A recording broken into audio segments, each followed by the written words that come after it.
평화라고 이야기를 했다고 합니다. 이 화가는 어떤 사람은 믿음이라고 이야기하고 어떤 사람은 사랑이라고 이야기하고 어떤 사람은 평화라고 이야기하는 말을 들었습니다. 그는 깊은 고민에 빠졌습니다. 그렇다면 이 세 가지를 한 곳에 모을 수 있는 그림을 생각하면서 집으로 돌아왔다고 합니다. 그렇다면 이 세 가지를 어떻게 한 곳에 모을 수가 있겠습니까? 이 화가는 집에 와서 초인종을 부릅니다. 띵동 띵동 초인종이 울립니다.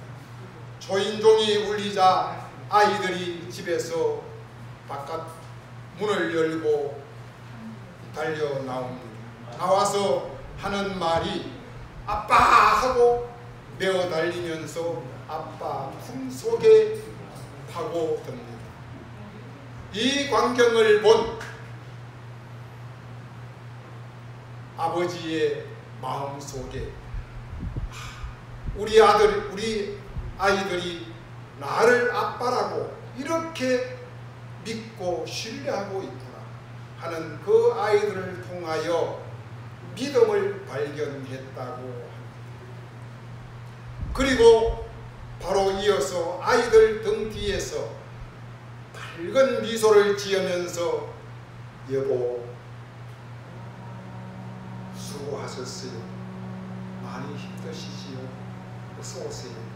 라고 하는 이 아내의 그 부드러운 말 한마디 속에서 사랑이 물씬함을 느껴짐을 느꼈다고 합니다. 그리고 온 가족이 식탁에 둘러 앉아서 오손도손 웃음꽃을 피우면서 나누는 식탁 안에서 진정한 평화를 찾았다고 말씀을 하고 있습니다.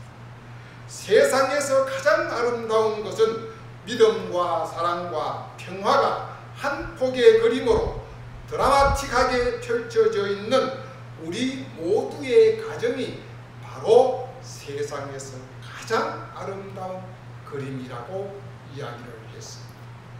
이 사실을 믿으십니까? 이것을 시편 128편 3절은 이렇게 이야기를 합니다.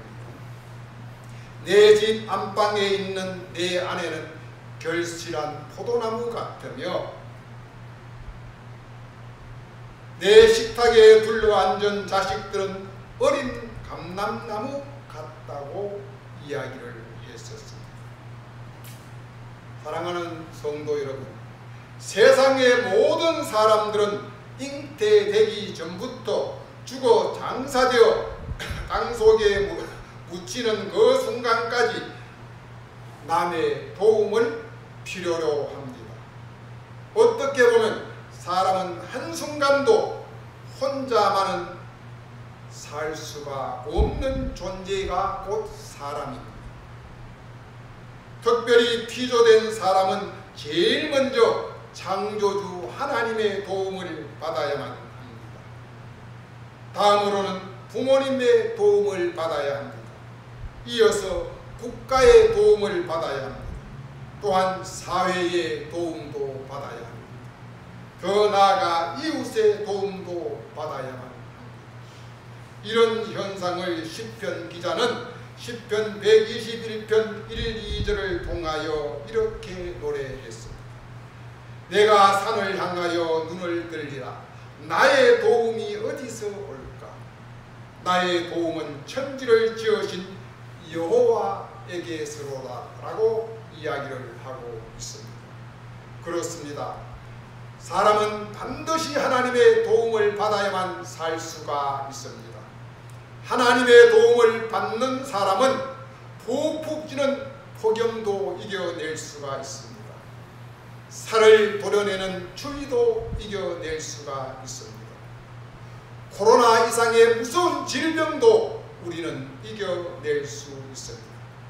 폭우와 장마와 태풍도 이겨낼 수 있습니다. 이사야 43장 1, 2절은 이렇게 소개하고 있습니다. 야곱아, 너를 창조하신 여호와께서 말씀하시느니라. 이스라엘아, 너를 지으신 이가 말씀하시느니라. 너는 두려워하지 말라. 내가 너를 구속하였고 내가 너를 지명하여 불렀나니 너는 내 것이라. 내가 물 가운데로 지날 때에도 내가 너와 함께 할 것이라.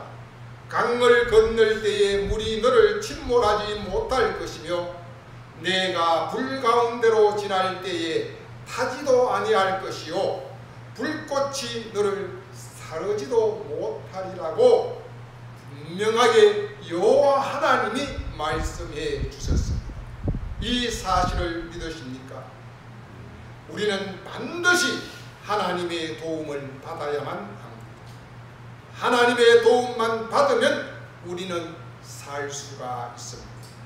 하나님의 도움만 받으면 우리는 승리할 수가 있습니다. 오늘 봉독한 시편 66장 2절 하반절 말씀을 우리 같이 보겠습니다. 이사야 66장 2절 하반절 무릇 하는 그 부분부터 같이 읽겠습니다. 시작. 무릇 마음이 가난하고 심령에 통회하며 내 말을 듣고 떠는 사람은 내가 돌보려니와. 아멘. 여기서 만군의 하나님 창조주 하나님께서 분명하게 말씀해 주고 계심을 우리는 보고 알아야만 합니다. 하나님이 돌보아 주시는 사람, 하나님이 직접 도와주시는 사람은 어떤 사람이라고 지금 말씀하고 계십니까? 첫째, 어떤 사람? 마음이 가난한 사람. 두 번째, 심령에 통회하는 사람. 세 번째, 내 말을 듣고 떠는 사람.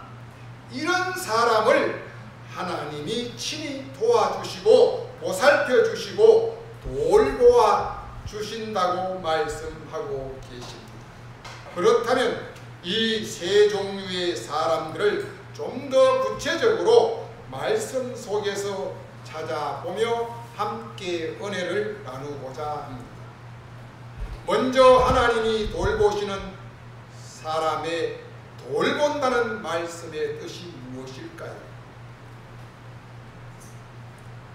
이 말은 하나님이 관심을 갖고 사랑스러운 눈빛으로 지키시고 인도하시되 한순간도 그 눈을 다른 데로 돌리지 않고 지속적으로 임마누엘로 보신다는 의미를 오늘 여호와 하나님이 돌보신다라는 말씀으로 이해를 하시면 되겠습니다. 이 말씀을 영어 성경을 찾아보니까 이 말씀이 영어로 듣는다는 말을 돌본다는 말을 L-O-O-K look라고 했더라고요. 이 look라는 말은 본다, 보다라는 뜻입니다. 이 말을 다른 영어로는 SEEC라고도 이야기를 할 수가 있습니다. 그런데 왜 SEEC라고 하지 아니하고 LOK look라고 했을까? 이 영어는 둘 다 보다, 본다라는 의미를 가지고 있습니다. 그런데 SEEC는 사람이 눈을 뜨고 있기에 세상 만물이 눈안에 다 들어오는 것입니다. 그래서 내가 보기 싫어도 보고 싶어도 보는 것, 그런 것도 본다라고 이야기를 합니다. 그런가 하면 LOK, look는 내가 직접 눈을 떠서 한 사물에만 초점을 맞추고 관심을 가지고 집중해서 관찰하고 보는 것을 일컬어서 거라고 이야기를 합니다. 그래서 여기서 말하는 하나님이 돌보시는 사람은 즉 루크, 이런 마음으로 돌보시고 도와주시고 사랑해 주시고 오직 하나님의 얼굴을, 하나님의 마음을 그 사람에게만 초점을 맞춰 돌보신다는 뜻입니다. 어떤 사람에게 하나님이 이런 마음으로 돌보아 주신다고 이야기를 하고 있습니까? 첫째, 마음이 가난한 사람. 두 번째, 심령에 통회하는 사람. 세 번째, 하나님의 말씀을 듣고 떠는 사람. 이런 사람들에게 하나님이 친히 돌보신다라고 이야기를 해주고 계십니다. 정말 하나님은 대단하신 분이라고 생각이 듭니다.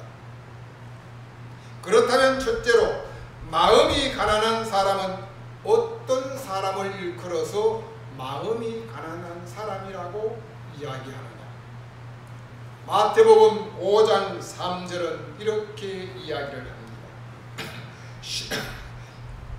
심령이 가난한 자는 복이 있나니 천국이 그들의 것이미요 라고 했습니다. 마음이 가난한 사람을 마태복음에서는 예수님은 심령이 가난한 사람이라고 이야기를 합니다. 즉 그러면 마음이 가난한 사람이나 심령이 가난한 사람이나 이것은 같다는 뜻인데, 이런 사람은 어떤 사람이 마음이 가난하고 심령이 가난한 자일까요? 첫째, 남을 향하여 정죄하지 아니하는 사람입니다. 두 번째로, 남을 나보다 낮게 여기는 사람입니다. 그리고 항상 자기 자신을 겸손하게 다스릴 줄 아는 사람입니다. 그리고 부드럽고 온유하고 따뜻한 사람입니다. 또 밝고 맑은 사람입니다. 또한 때묻지 아니하고 깨끗한 사람, 착하고 선하고 의로운 사람, 이런 사람을 일컬어서 마음이 가난한 자, 또 심령이 가난한 자라고 이야기를 하고 있습니다. 그런 사람이 복이 있나니 천국이 그들의 것임이라고 이야기를 했습니다. 그렇습니다. 하나님의 나라 천국은 욕심이 없는 사람들이 가는 곳입니다. 겸손한 사람들이 가는 곳입니다. 마음이 비단결같이 곱고 부드럽고 온유한 사람들이 가는 곳입니다. 남을 나보다 낮게 여기는 사람들이 가는 곳입니다. 남을 높이고 칭찬하고 감사할 줄 아는 사람들이 가는 곳이 천국입니다. 때묻지 않고 깨끗한 사람, 착하고 선하고 의로운 사람들이 가는 곳이 천국입니다. 바로 이런 흠 없으신 예수님을 아버지로 주인으로 모시고 믿고 섬기며 예수님의 성품을 삶 속에서 실천하며 사는 사람들이 가는 곳이 바로 천국입니다. 그래서 하나님 여호와께서 이사야 선지자를 통하여 마음이 가난한 사람들을 돌보아 주신다고 말씀을 하셨습니다. 사랑하는 성도 여러분, 우리 모두들도 예수님의 마음을 닮아 갑시다. 우리 모두 마음이 가난한 사람, 심령이 가난한 사람이 다 될 수 있기를 예수님의 이름으로 축원드립니다. 이번에는 심령에 통회하는 사람입니다. 그러면 심령에 통회하는 사람은 또 어떤 사람들일까요? 이것을 예수님은 마태복음 5장 4절을 통하여 이렇게 말씀을 하고 있습니다. 애통하는 자는 복이 있나니 그들이 위로를 받을 것이미요 라고 했습니다. 여기서 애통하는 자와 통회하는 자, 구약에서의 통회하는 자와 신약에서의 애통하는 자는 같은 말입니다. 이 말씀은 바로 나의 죄를 하나님 앞에 땅을 치며 눈물로 회개하는 사람을 일컬어서 통회하는 사람 혹은 애통하는 사람이라고 이야기를 했습니다. 두 번째로는 어떤 사람이 통회하는 사람이고 애통하는 사람이냐? 나의 부족함을 깨닫고 하나님 앞에 엎드리는 사람, 하나님 앞에 엎드려서 경배하는 사람을 일컬어서 애통하는 사람, 통회하는 사람이라고 이야기를 했습니다.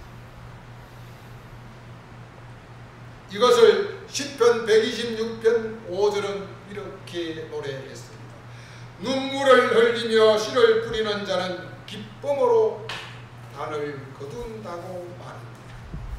또 시편 34편 18절은 여호와는 마음이 상한 자를 가까이 하시고 중심으로 통회하는 자를 구원해 주신다고 했습니다. 또한 시편 51편 17절은 하나님이 구하는 제사는 상한 심령이라. 하나님이여 상하고 통회하는 마음을 주께서 멸시하지 아니하시니다라고 했습니다. 여기에서 말하는 마음이 상한 자, 상한 심령, 통회하는 마음, 이것은 바로 자기 자신을 전폭적으로 부인하고 자기의 죄악을 온전히 하나님 앞에 토로하며 전적으로 하나님의 긍휼하심과 자비의 은총에 자기 자신을 통째로 맡김으로 자기 자신은 겸손히 하나님 앞에 엎드려 눈물로 회개의 간구와 참회의 기도를 올리는 것을 일컬어서 마음이 상한 자, 상한 심령, 통회하는 마음, 애통하는 마음이라고 이야기를 했습니다. 또한 시편 51편 17절에서 말씀하시는 하나님이 구하시는 제사의 제물을 이야기하고 있습니다. 하나님이 구하시는 제사의 제물은 소나 양이나 금이나 은이나 이것을 구하지 않는다고 했습니다. 하나님이 구하시는 제사의 제물은 진실된 참회의, 통회의, 애통의 눈물이라고 말씀을 하고 계십니다. 하나님 앞에 드릴 수 있는 최상의 제사의 제물은 눈물입니다. 바로 오늘날 우리가 하나님 앞에 예배 드리는 것, 영과 진정으로 드리는 이 예배, 마음을 다하고 뜻을 다하고 힘을 다하고 목숨을 다하여 드리는 이 예배의 제물이 무엇이냐? 금도 아니요, 은도 아니요, 소도 아니요, 양도 아니고 오직 통회하는 마음, 애통하는 마음, 눈물이라고 이야기를 했습니다. 그래서 종교개혁자 칼빈은 이렇게 이야기를 합니다. 눈물과 애통의 골짜기를 통과하지 아니한 성도의 신앙을 일컬어서 값비싼 싸구려 장식품과 같은 신앙이라고 이야기를 했습니다. 그런가 하면 반대로 고난의 눈물 골짜기를 지나온 성도야말로 정금같이 빛나고 성숙된 신앙인이라고 높이 칭찬을 하고 하기도 했습니다. 이스라엘 초대왕 사울왕은 이 눈물의 골짜기를 건너지 못해서 하나님으로부터 버림을 받고 외면을 당했습니다. 그런가 하면 그 뒤를 이은 제2대왕 다윗왕은 눈물의 골짜기로 침상이 눈물로 강을 이루는 상한 심령, 애통하는 심령, 통회하는 심령을 통과함으로 세상 끝날까지 하나님이 돌보시는 거룩된 임금님 성군이 될 수가 있었던 것입니다. 성군이라는 조건이 있습니다. 어떤 사람이 성군이냐면 첫째, 백성들을 배골리지 않고 배부르게 잘 먹여주는 임금님을 일컬어서 성군이라고 이야기를 했습니다. 두 번째 성군의 조건은 덕으로 나라를 다스리고 번창하게 하며 온 백성들을 태평성대하게 하는 임금님을 일컬어서 성군이라고 이야기를 했습니다. 성경은 다윗 왕을 성군이라고 이야기를 했습니다. 그리고 성군에 반대되는 왕이 어떤 왕이냐? 폭군입니다. 바로 헤롯 대왕이고 사울 왕이었었습니다. 우리나라 2조 500년 사이에 보면은 임금님이 500년 동안에 27분의 임금님이 있었습니다. 우리가 초등학교 때인가 중학교 때인가 배운 이름이죠. 태정, 태세, 문단세, 예성, 연중, 힘명선, 광인, 효연, 숙경영, 영, 정순, 현철, 고순 이렇게 해서 27명의 임금님, 우리가 이거 시험 많이 봤잖아요. 달달 외웠잖아요. 그런데 그 중에서 네 번째 왕 세종대왕이 2조 500년 안에 지금 후대인들이 그분을 성군으로 모십니다. 그런가 하면 그 10대 왕 연산군을 폭군으로 우리가 찍어서 후대인들이 이야기를 하고 있습니다. 그런가 하면 대한민국 건국 70년 사이에서 19대를 거쳤습니다. 19대를 올해 지금 현재 대통령이 19대 대통령입니다. 그런데 사람으로는 12번째 대통령입니다. 초대 대통령이 1, 2, 3대를 해서 이승만, 그 다음에 윤보선, 5대, 6대, 7대, 8대, 9대를 거쳐서 박정희, 10대가 최규화, 11, 12대가 전두환, 13대가 노태우, 14대가 김영삼, 15대가 김대중, 16대가 노무현, 17대가 이명박, 18대가 박근혜, 지금 현재 19대 대통령이 문재인 대통령입니다. 우리는 70년 동안 12분의 대통령을 지금 모시고 살고 있습니다. 그런데 많은 분들은 우리나라가 지도자 복이 없는 나라라고 이야기를 많이 하고 있습니다. 많이 수없이 들어왔었습니다. 그런데 이런 분들 중에 우리는 과연 어떤 분을 후대인들이 성군이라고 이야기를 할 수 있을까요? 아까 성군의 조건이 백성들을 배 안 골리고 잘 먹고 배부르게 해주는 임금, 두 번째 덕으로 나라를 다스리고 번창하게 하고 백성들을 태평하게 해주는 임금님을 성군이라고 했었어요. 그런데 우리가 70년 동안 살아오면서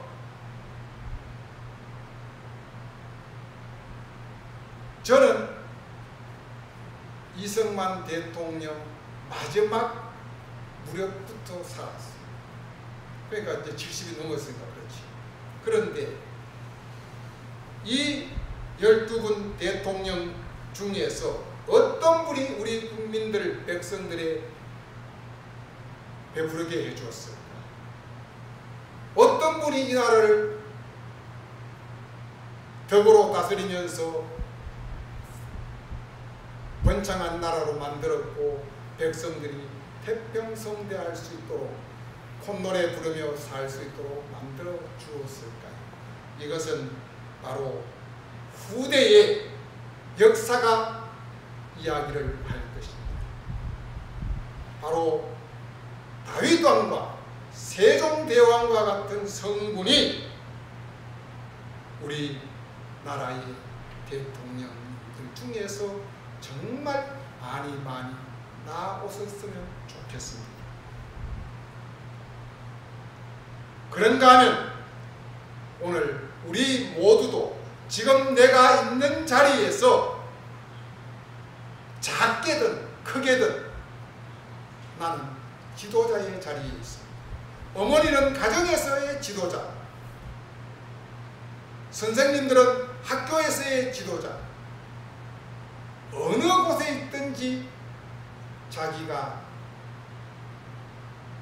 하위 계층만 있지 않습니다.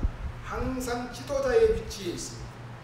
그 지도자의 위치에 있는 우리가 우리에게 주어진 사람들에게 얼마만큼 그들을 사랑으로 잘 보살피고 잘 등떠시고 배부르게 먹여주고 그분들의 마음을 평안하게 해주면서 덕으로 사랑으로 감싸주고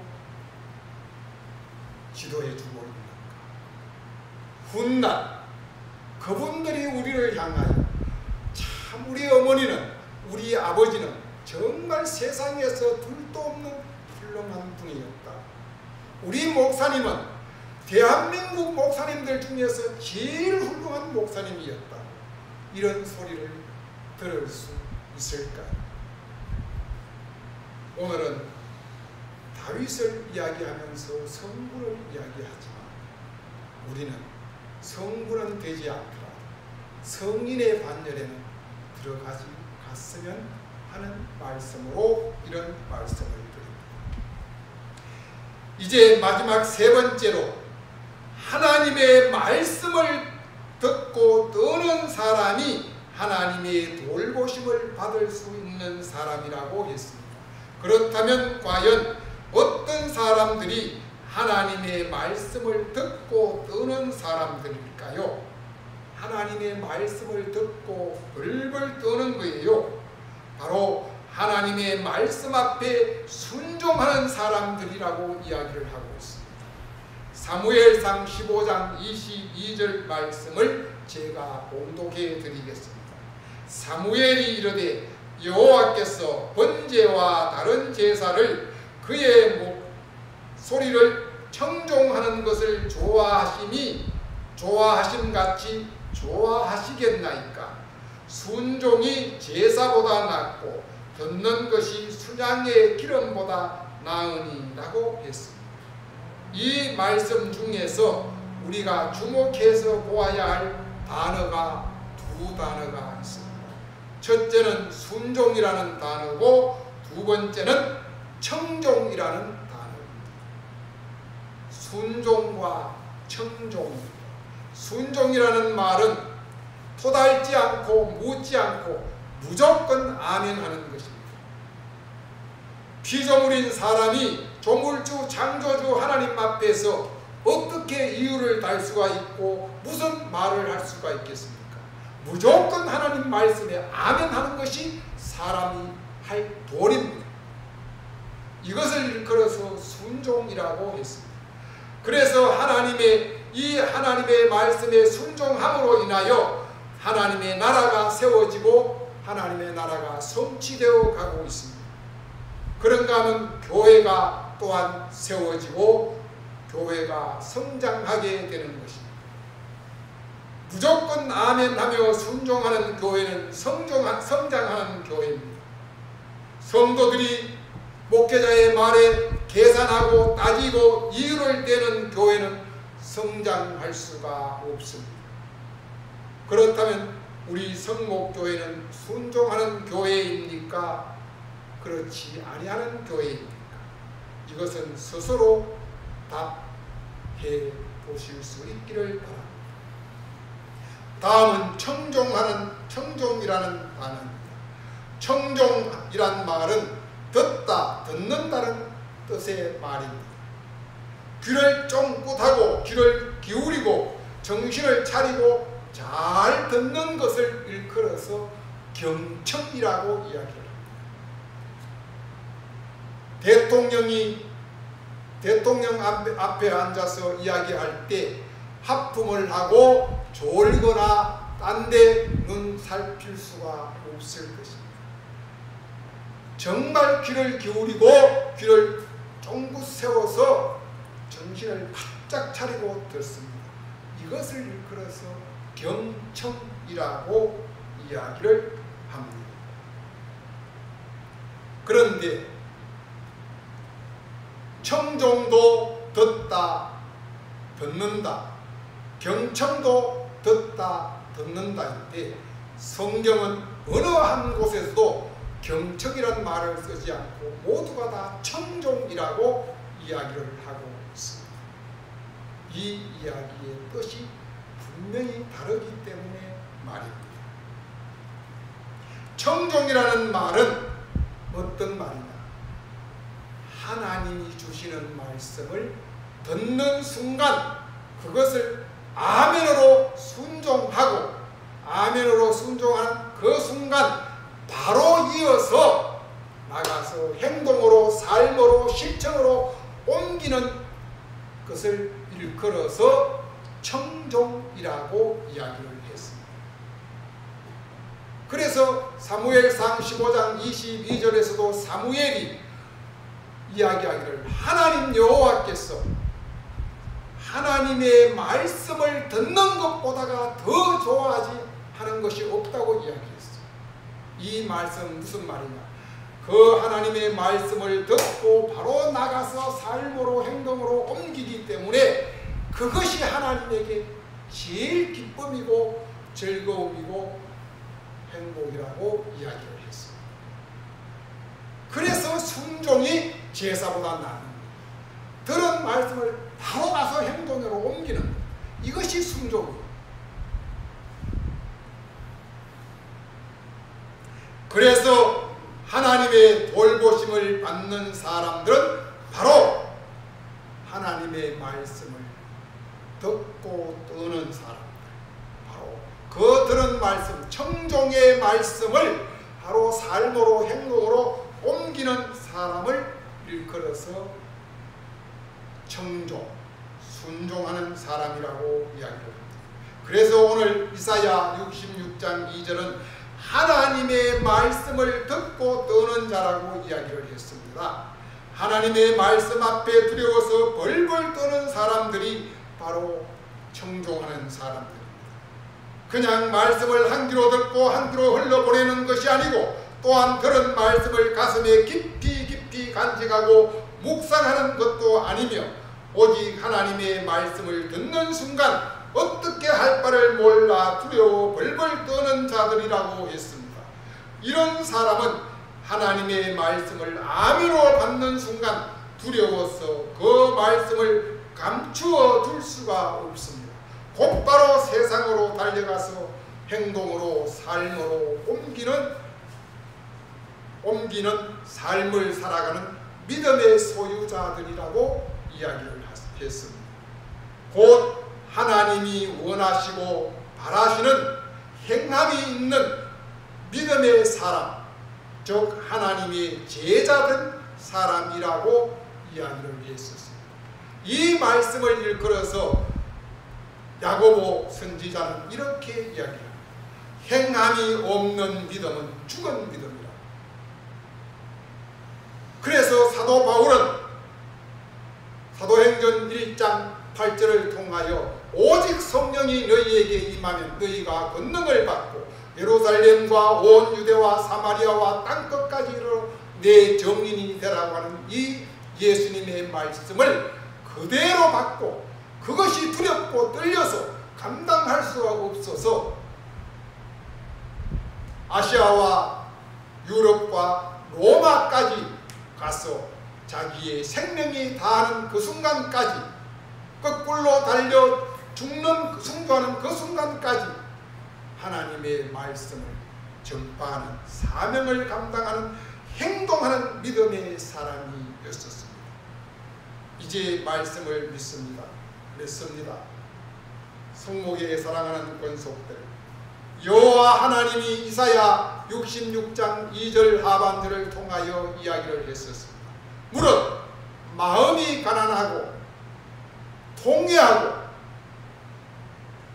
하나님의 말씀을 듣고 떠는 자는 하나님이 직접 돌보아 주신다고 말합니다.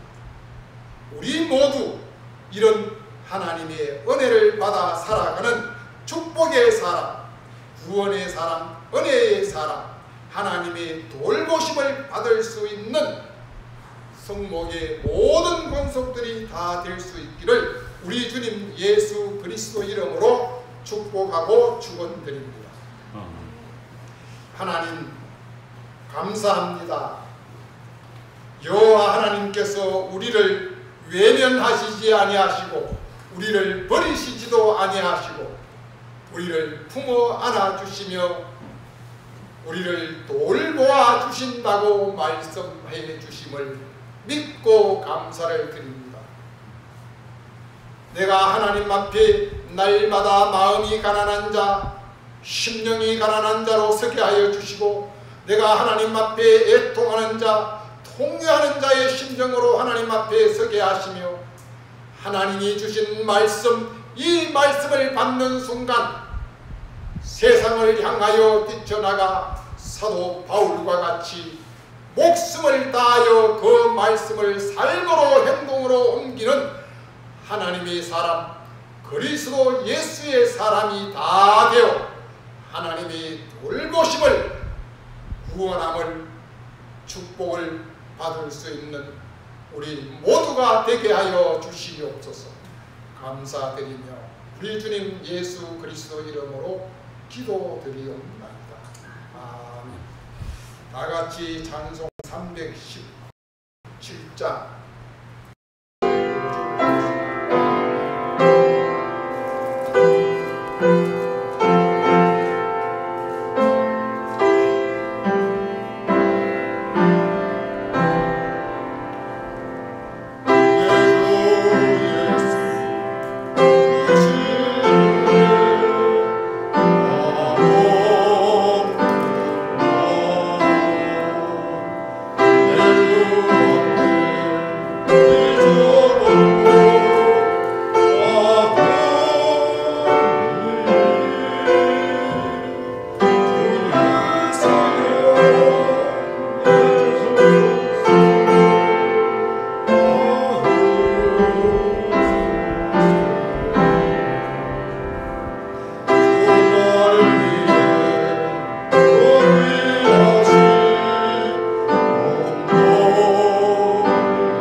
하나님 감사합니다. 오늘 또 8월 한 달 지켜주신 하나님께 감사드리며 또한 지난 한 주간 폭염 속에서도 코로나 가운데서도 지켜주신 하나님 앞에 감사를 드립니다. 이 시간 아버지 앞에 나올 때 빈손으로 나오지 아니하고 하나님께서 우리에게 베풀어 주신 은혜에 감사하여 귀한 예물을 정성껏 준비하여 아버지 앞에 올려드립니다. 이 예물을 하나님 기뻐 받아 주시옵소서. 우리의 드린 예물이 살했다 과부의 심정으로 드리는 우리의 마음이 되게 하여 주시고 이 드린 마음 하나님 가난한 자의 가난한 마음, 심령이 가난한 마음이 되게 하여 주시옵소서. 이 예물이 쓰이는 곳곳마다 하나님의 놀라운 역사하심이 일어나게 하여 주시옵소서. 감사드리며 거룩하고 존귀하신 우리 주님 예수 그리스도 이름으로 감사하며 기도드리옵나이다. 아멘.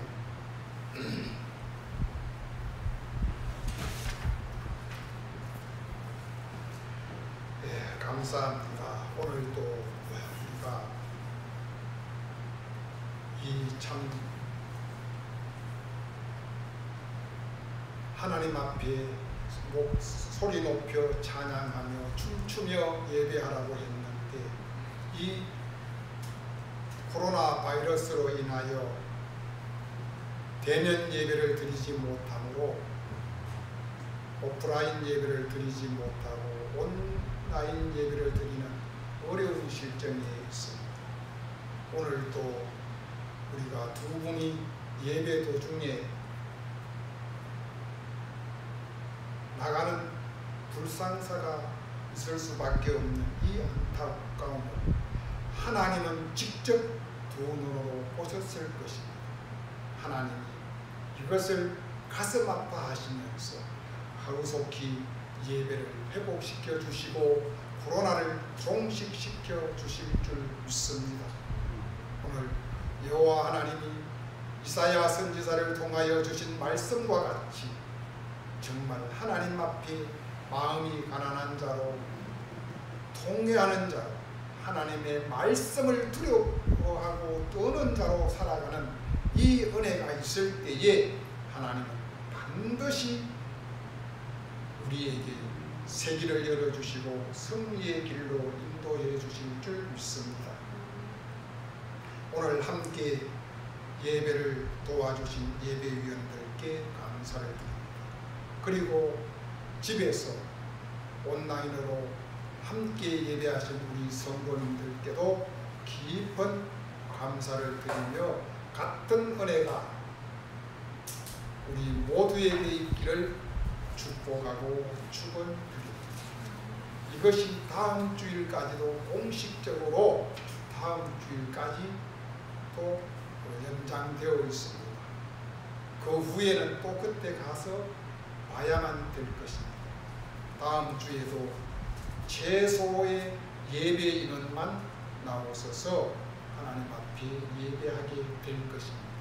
그러나 우리는 숫자가 중요한 것이 아니고 최대한 우리의 마음을 모으고 뜻을 모아서 하나님 앞에 100명, 200명, 1000명, 10,000명이 드리는 것 이상으로 하나님 앞에 온전한 예배를 드릴 수 있기를 바라고 소망을 합니다. 하여튼 이번 계기를 잘 승리할 수 있도록 하나님 앞에 기도하십시오. 하나님은 우리를 지켜주시고 돌보아 주신다는 사실을 반드시 믿으십시오. 우리 다 같이 일어나서서 635장 찬양을 하겠습니다.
그리스도의 은혜와 하나님 아버지의 크고 놀라운 사랑하심과 보혜사 성령님의 내주 교통 위로 충만하심이 또한 우리를 늘 불꽃 같은 눈동자로 지켜 돌보아 주시는 성령님의 역사하심이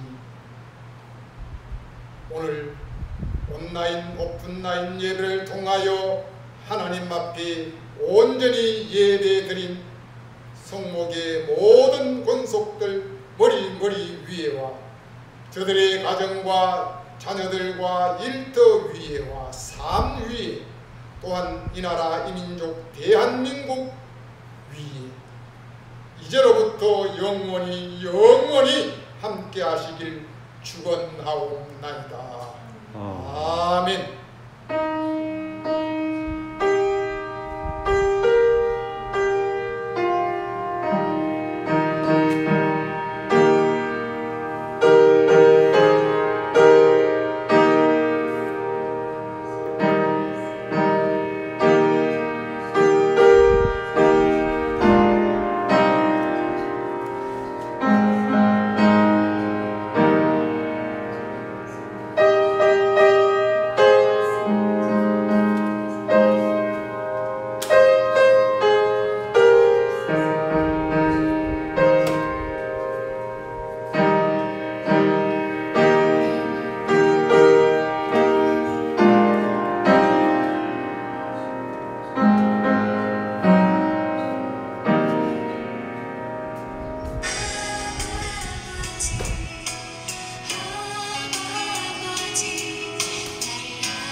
예?